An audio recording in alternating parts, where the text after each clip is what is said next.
Hi, Megan Weems, Pacific Union College. So my question is as the NAD, what are we doing to be an example to the rest of the church, the GC, on the concepts of LGBTQ plus, women's equality, immigrants and refugees, and any group that is a minority and has been underrepresented for so long? What are we actually doing to set the example, to make something different, not only here in the NAD, but for the GC? Because we are progressive. This group of people in this room, we all agree that things need to be just a little, I feel like there's a higher standard that we could be meeting. And I appreciate your answer on women's equality.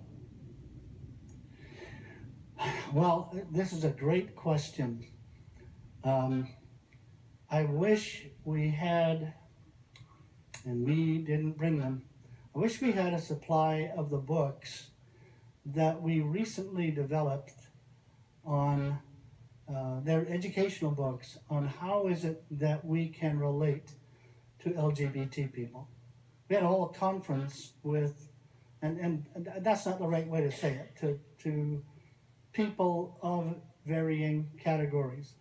But we had a full 2-day seminar where we called our leaders in from all over North America. We had probably 300, 200 people there. I can't remember exactly. It was a very large group. And we brought in a specialist, not a Seventh-day Adventist specialist, who is working with these groups all the time, a full-time ministry.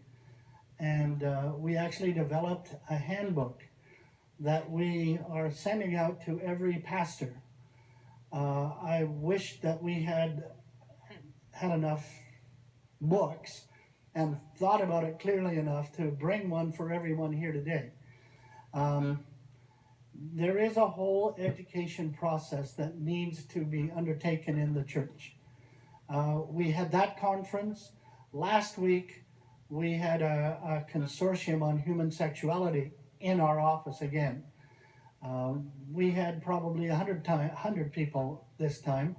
We had medical professionals, teachers, pastors, and so on. We have a great work to do in this area.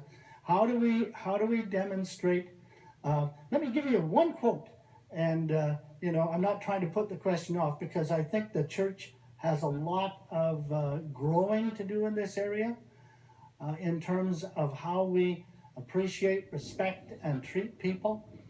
But I'll give you this little quotation. From the very beginning, it has been God's plan that through his church, even to principalities and powers in the heavenly places, the final and the full display of the love of God.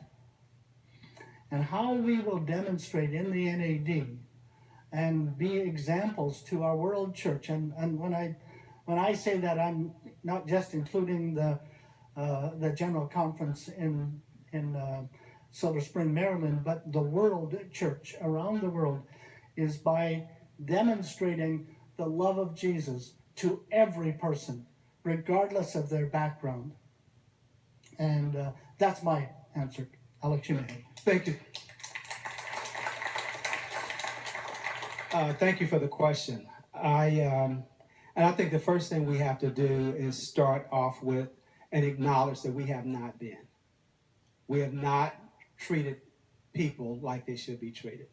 We have fallen prey to categorizing people by gender, by nationality, by whatever.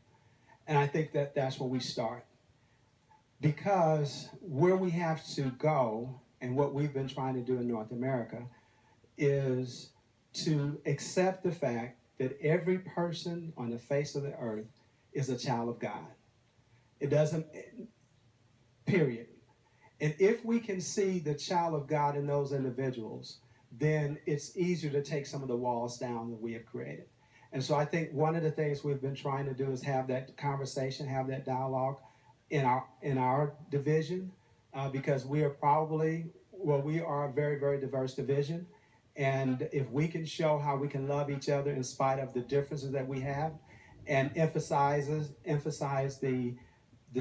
things that we have in common, and let that be a starting point, I think it would not only be a blessing to the world church, I think it would be a blessing to the world.